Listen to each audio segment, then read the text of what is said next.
give a fuck? Why do I give a fuck? Why do I try so hard? Why do I care so much? Welcome to Why Do I Give a Fuck? A cross-cultural conversation between myself, Diane Tate, and Johanna Thompson. In these times of great struggle and possible shift, we ask ourselves, why do we give a fuck about any of it? How does the lens we see the world through impact what we see? And what do we do about it? Happy New Year! First, let me put on my... Oh, yeah. Not even blowing. Oh, it didn't even... Happy New Year. You know what? That sums up this year. Right there. Absolutely does. I'm so happy to be bringing in 2026. I really, really am. It can't get here fast enough. It cannot get here fast enough, and it'll be here, in just a moment. We'll be doing all kinds of celebrations together. So I'm excited about that. I know. We're going to be joining love. So that's going to be very, very exciting.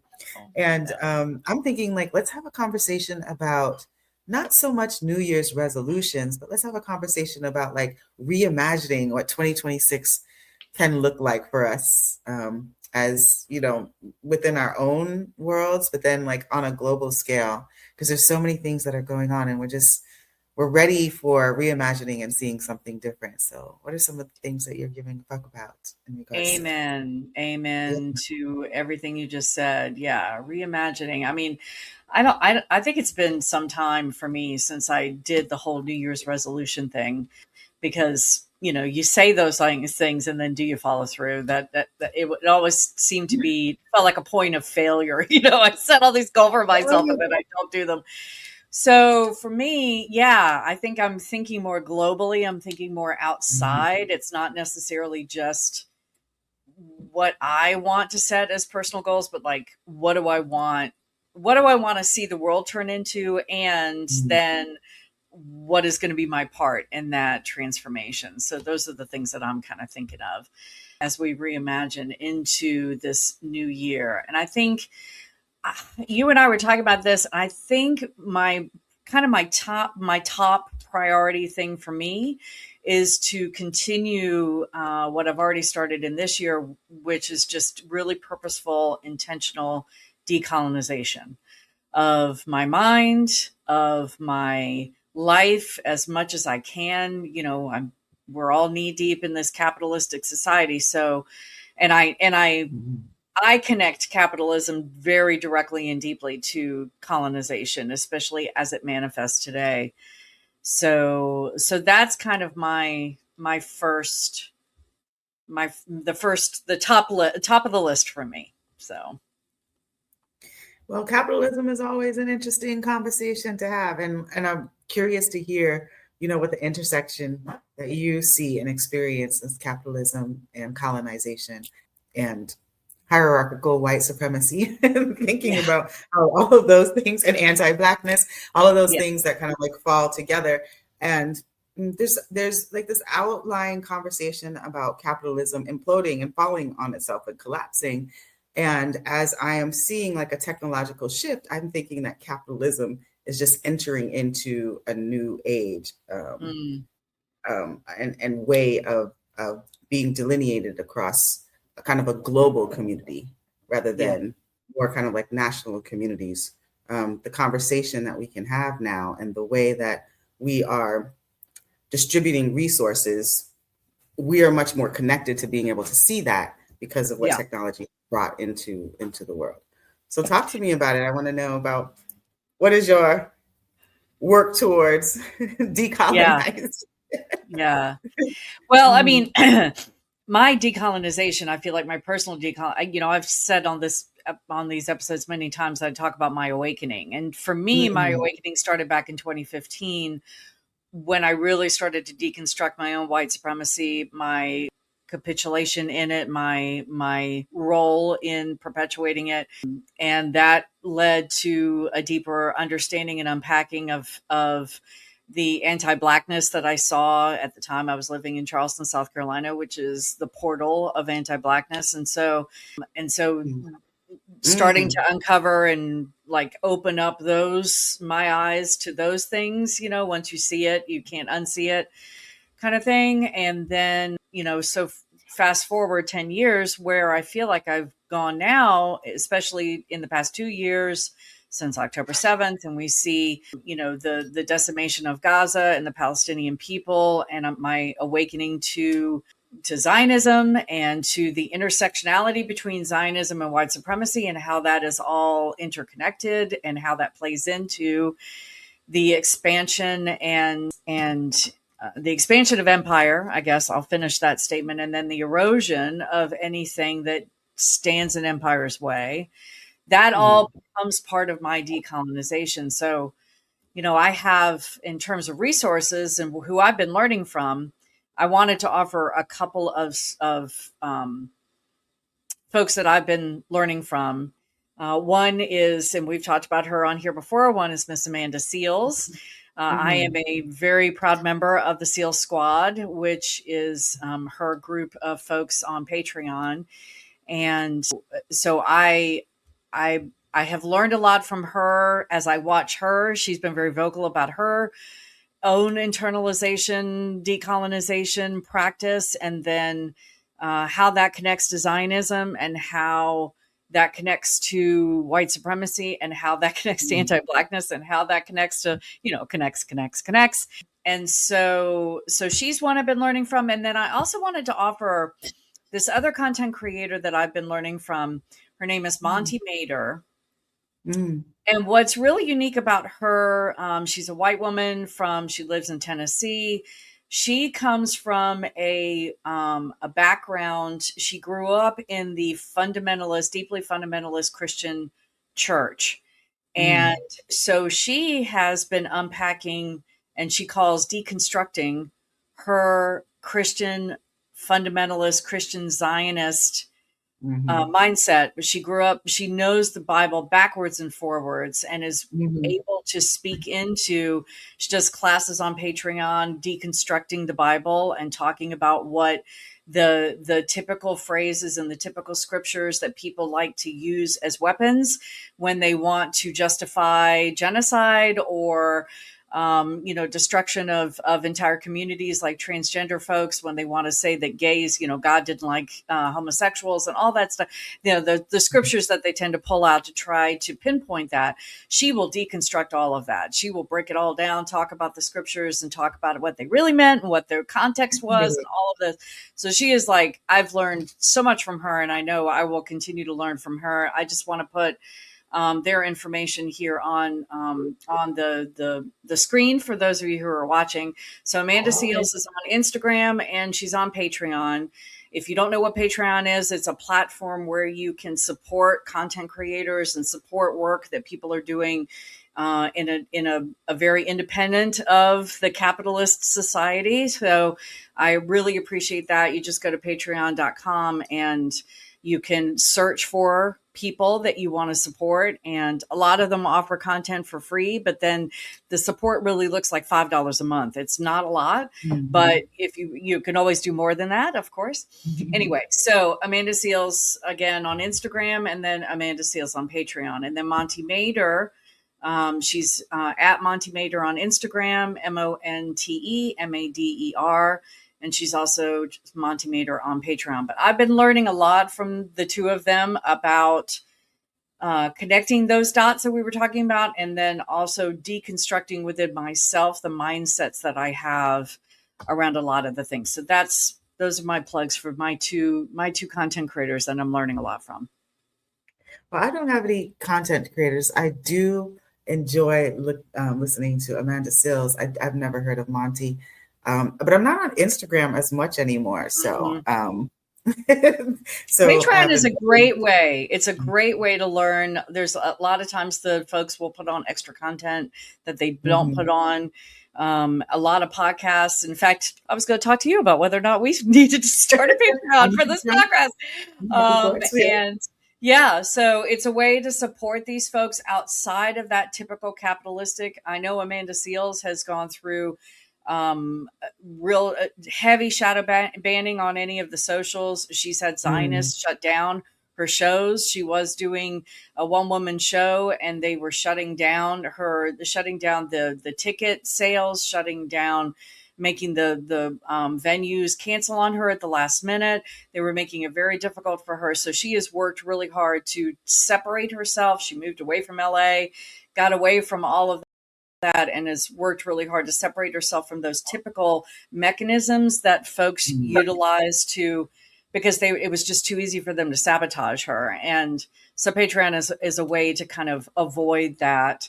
And Monty Mader, I think, is also using those tools. Anyway. So it's very interesting that you bring that up, because I'm thinking about kind of a topic of our discussion where we're reimagining like what's happening in 2026. And that brings me to, I'm really being alarmed by one of the legislations that's going through, where the administration has decided that they want to develop a department to kind of over surveil what's going on social media and what people are putting out. And I heard tell of this department is being asked to have a 30-minute response time to finding or hearing or seeing something that is presented that the administration finds is inappropriate. And that type of alarm comes from thinking about the way that technology is already existing and moving along. And those type of things really, really concern me.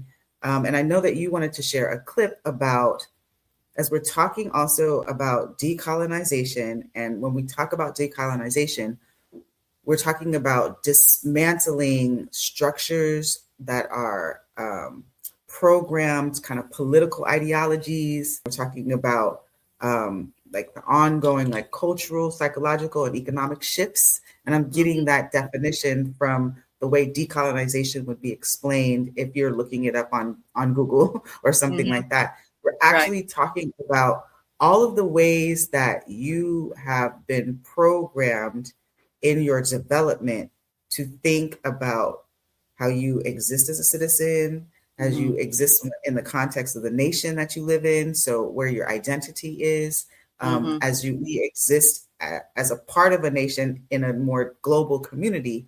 And because we have technology and AI that is connecting us in a different way for those folks who have access, it's really important to think about who is steering that work and what are the intentions and motivations of the people who are steering that work.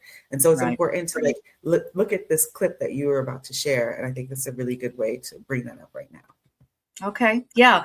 So I saw this clip actually watching Amanda Seales' show that she does every Wednesday. She does 4 hours on it's called Amandaland Views from Amandaland on YouTube. And she showed this clip and talking about decolonization and talking about the role that AI plays. And I thought it was fascinating. So it is actually from a content creator on Instagram called Deep Curates. So that's at DEEPCURATES for those who are listening. And so they're the source of this, the origin source of this clip. So yes, I will add it to the stage here and we will take a look. And American presidents are now speaking the same words. They are telling the same lies. We are watching the collapse of the international order in real time, and this is just the start. Coups are like concrete. When they stop moving, they set. It is already later than we think. This image, some of you in this room might know these people. I call it tech bros in hostage situations. It's a message to you. This is Putin's playbook. He allows a business elite to make untold riches in exchange for absolute loyalty. Some people are calling this oligarchy, but it's actually bigger than that. These are global platforms. It's broligarchy. There is an alignment of interests that runs through Silicon Valley to what is now a coming autocracy. It's a type of power that the world has never seen before.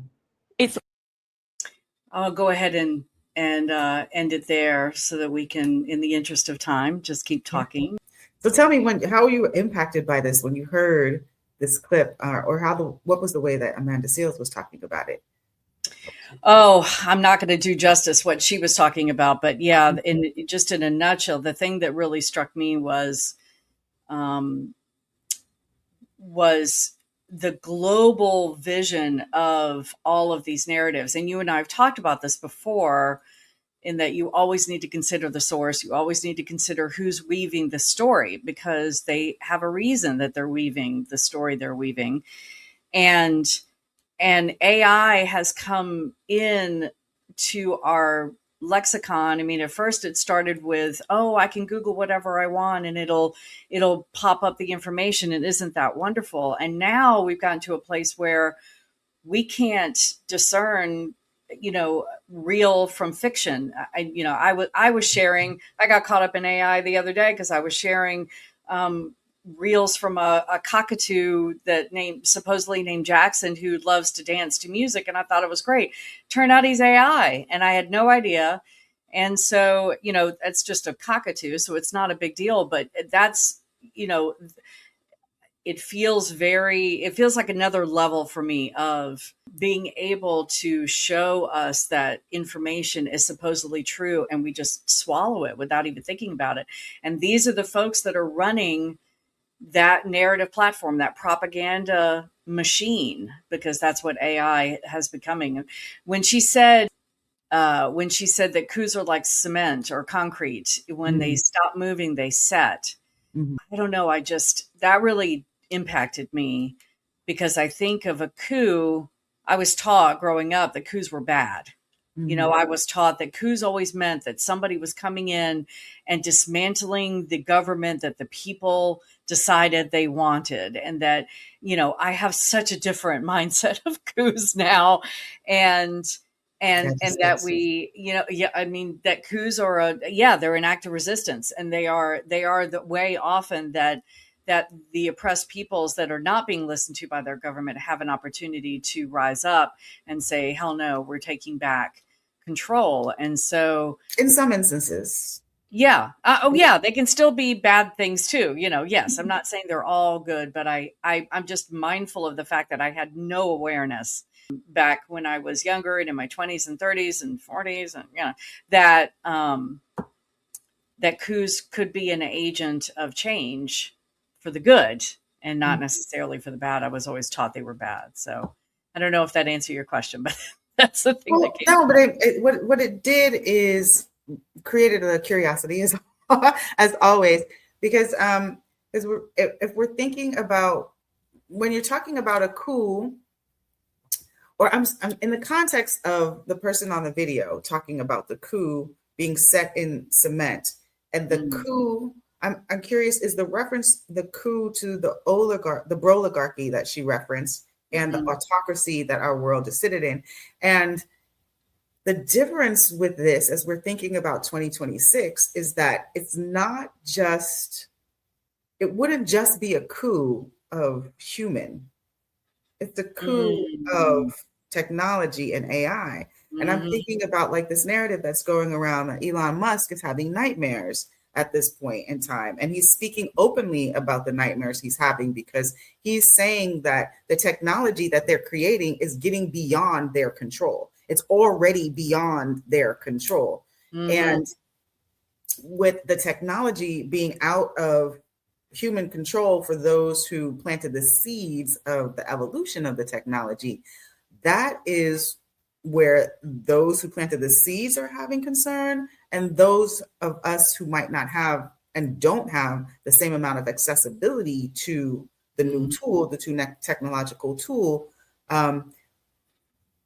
in 2026 and going forward, the word that they're using is future proofing. And what does future proofing look like? And how do we make sure that future proofing has an equitable playing field? And one of the places that this is happening, and so there's kind of this internal struggle, which is what capitalism causes, besides all of the hierarchical racism that it leads foundation for, it also is an internal struggle because, especially coming from a privileged place, being on US territory, we like having access to the things that we like having access to. We like our luxury. We like that a majority of us, compared to the larger global community, live in houses. We have a huge homeless population of unhoused humans, but not as many as other global communities have, of people not having like what we take for granted in the United States.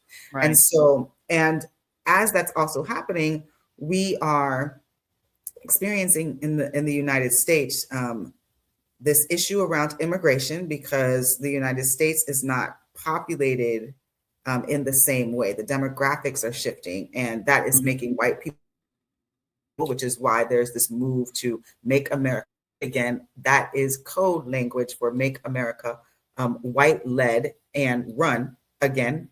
And the powers that are still be are those who hold Zionist belief, who hold fundamental Christian belief, who hold this broligarchy belief system that technology is the thing that's ruling, and technology is getting out of control. So we have this, we're sitting in the chaos of capitalism, the chaos that it causes. And when chaos exists, it's easy for people to then guide you into your belief system, because then you're going to be thinking, because you're in chaos, you're going to be, it's demonstrative of humans to start looking at faith to like try to give them some balance. It's demonstrative of humans to start looking at those who they consider to be in power to look at, to give direction, because the masses most of the time are followers.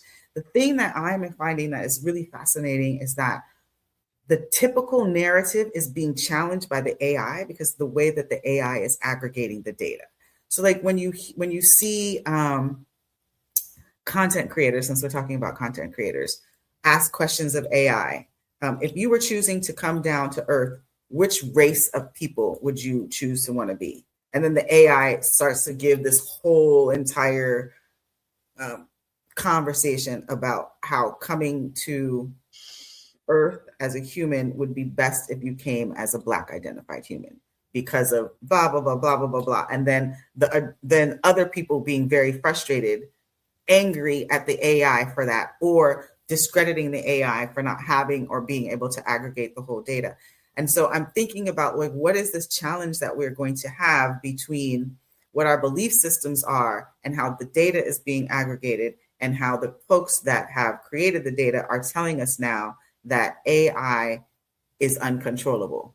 And we can't, to your point, differentiate between what is actually true data that's being aggregated and data that is being aggregated from the false narratives that exist, and people continuing to feed in information to this technological tool. It's really like, yeah. Yeah, I mean, first of all, I want to say you froze a little bit when you started talking about white people. So this is the gremlins. They must be listening. Hello. You didn't freeze for that long, so we didn't miss any nuggets. But I just thought it was funny. As soon as you started talking about white people getting nervous, you froze. So yeah, we know you listened. Are you white, AI? Are you white? I know. Well, it's funny because what came up for me in listening to you just now is that I don't trust AI because AI is created by the people who have a propaganda agenda to sell. So, and they're feeding the information. This, AI doesn't just get their information from above. It's somebody's got to put this information in. And yes, it has the ability to aggregate things maybe differently and maybe sometimes better than humans can do.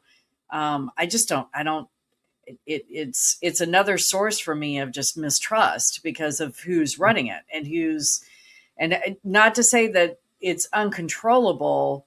I think they do have control of it. And I think it's just too easy for them to push whatever narrative they want to push for us to learn. Because you're right. When humans feel a sense of untetheredness to how to control their lives, we will reach for anything that feels like a solid lifeline to hold on to. And And so we tend to turn to systems of faith and systems of power, especially familiar systems. I think we've talked about before about, you know, in abusive relationships, and I know of this because this was my experience. You tend to stay with what's familiar, even if it's toxic, because it's familiar. There's a sense of comfort that comes from the familiar. That's why it tends to take people so long to get out of abusive situations. You know, there are many, many factors, but one of them, I believe, for me especially, was that it was familiar and the unknown was scary. So yeah, it's so multi-leveled, and I think the key component to all of this for us is to make sure that we're always questioning, and we're always researching, and we're always looking for disparate views, and we're trying to find community where we can challenge ourselves, be challenged by others. You know, we can't just swallow information because it's coming from a person that makes us feel good, you know. And I think that there's a personal intention there that I want to encourage everybody out there that's listening to really consider as you walk into this if decolonization is something that you want to imagine for yourself and reimagine for yourself in 2026. I also would challenge us to have this understanding of future proofing. Say that 3 times. Future proofing. Also, I know. Future proofing, so that we can understand the difference between like artificial intelligence and what's being fed. Because my understanding of artificial intelligence and the way that data is being aggregated, it's about what is being fed into the algorithms, what's being fed into the information. And yes, there's shadow banning, and yes, things can be recreated. We've always had the opportunity to do that, but there's also more people feeding information into the data. And I think when the broligarchy starts talking about they don't have control, is that there's going to be more than one narrative that you're going to have access to, and more than one narrative that you're going to get information about. And that, I think, is like going to be critical in us thinking about our global narratives at this point, because it's not even national narratives, because we're hearing from and we're seeing what's going on across the globe. And that is going to definitely shift the way that we can imagine our coexistence together, and our coexistence in relation to the technology and the AI that we are feeding the information into, and that we are then helping to evolve as it processes and begins to evolve in and of itself. Yeah, you had brought a video, another clip to my attention. I had not seen this before. Do you want to show that real quick, and then we can because we're coming close to time. I think that this is an opportunity for us to continue this discussion into 2026, and like to really like dive deep into our understanding of like AI and how it's going to be impacting, and the ways that we can use it to help with the decolonization of our mind. Because I do think that the tools that we have accessibility to, we should figure out how to use them for good, which has always been the strategy, because the things are going to exist. And for those of us who are less resourced, I feel that it's really important that we have access to be able to make the resources work for us. And a lot of us are going to be in the same position of being less resourced. Folks who don't typically experience themselves as that, because of the technology and because of the wealth gap and because of the way things are being broken down. When you're looking at hierarchical structures of power, there's more of us that are falling into the bottom rung and less people that are falling into the top of the triangle. And so you're going to see a lot more coups. You're going to see a lot more resistance, because there's a larger demographic of human beings that are being impacted. And then we have what we have not had before in in our lifetime is technology, because I do believe and know that, thanks to the data, know that this technology that we didn't have control over was accessible to humans. When you're looking at antiquity, when you're looking at the ways that technology worked in ancient times in Egypt and all of those things, there was a technology that we don't have access to that information just yet, but I believe that information is going to be evolved because it is being aggregated. And how do we make sure that we are future proofing in a way that we can decolonize our minds from what we are used, the ways that we're used to taking in and determining the information that helps us to exist in our most effective way as humans. Listening to you relate that, I'm curious if you and I have a different outlook on how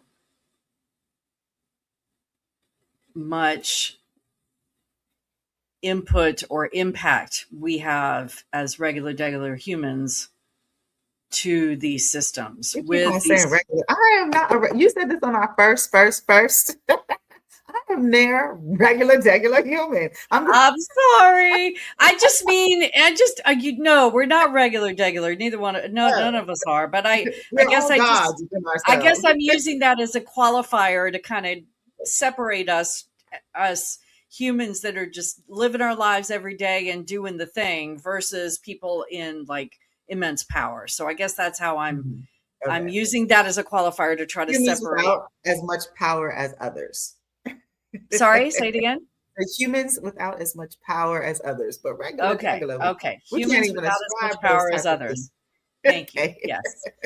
All right. No more regular. I won't say that. No, you can't regular people. No, you're right. I don't know. I guess I wonder if the AI picture that you're painting, or at least what I'm hearing from you, is something that we can hopefully get to after we tear down some of the systems that are in place, separating the humans that have less power from the humans that have more power. Because I don't know if we're there yet. We are there, because the AI exists and it already exists within these structures, and it was created within these structures. So it's like, how are we using the AI to dismantle those structures? Because there is a role for AI in that. And the role that I'm seeing in AI is that when we're talking about AI, we're not talking about, I want to make the distinction between, going on a social media app and an AI creating something that is not real and saying, let's exist in this utopia. The benefit of that is like any form of art or any form of fiction book or some that helps us to expand our imaginations. So I appreciate that part of AI, like as a fun tool to play on. Oh, I can look like this, I can be like this, whatever, all of those type of things. But I'm also then making the distinction about the AI that's aggregating data that challenges the narratives that have kept us in oppressive structures and experiences. So like, when you put something into the computer to query, you are asking the AI, when I am engaging AI, I am asking the AI to be thinking and aggregating data from my mind. And when I ask that question, my mind is going to have a different experience and query of the data than your mind. But your mind is querying the data in one way, my mind is querying the data in another way, and the AI is aggregating both of those things. So there's more information being poured into the system, whereas if we're thinking about just the US, me growing up in the time frame that I grew up, I was programmed a specific way. Even if we're just thinking about science, I always go to this. When I was young in school, and protons and neutrons dating myself. I hate doing that. Getting back to the basics. But like, you know what I mean? Like atoms, like being the smallest particle, protons and neutrons weren't the thing that we were talking about. We were just talking about atoms at that point in time in science class. And now we can actually talk about when I was helping my young people learn their science, we're then starting to talk about the electrons and the ways that, you know, they're combining. So the access to information and our knowledge is so much more expanded with the technology, that we're moving so much quicker at a pace of knowledge building and expansion, where young people can do things and access things that are unimaginable to me. And I appreciate that tool, and I appreciate the opportunity, speaking to future proofing, that it gives a different playing field than the playing field that we have, that there could be more equity with the technology if used and accessible to a larger demographic of people to input data into that technology. I hear you, and I guess I'm thinking more along the lines of not trusting the people that are running the AI show to put in the information that they feel serves their purpose. Yeah. Because the information's got to come from somewhere. Somebody is feeding it, and I know that it gets fed also each time we use it, right? Each time we ask a question, each time we ask about the name of someone who maybe AI hasn't, we've talked about this before, where if there are more people that look like me using AI than there are people that look like you using AI, then that's going to create more of an imbalance. So I guess that's what I mean by, I feel like we're not quite there where we can use it as a true tool, because I don't trust the mechanic who made the tool. I guess That I hear you. If I'm going to use the metaphor that way, yeah. And to my point, the mechanic who made the tool is saying he's scared because he's losing control of the tool, because he thought that he'd be able to continue to intentionally drive a narrative. And the reality of the situation is that the more, and this is why DEI matters so much. This is why having a larger and a diverse aggregated amount of data and amount of people sitting in the room around the table gives you more and expanded information of experience. And that's what's happening with the data. And these people are losing control of it. And that's why they're over surveilling people now.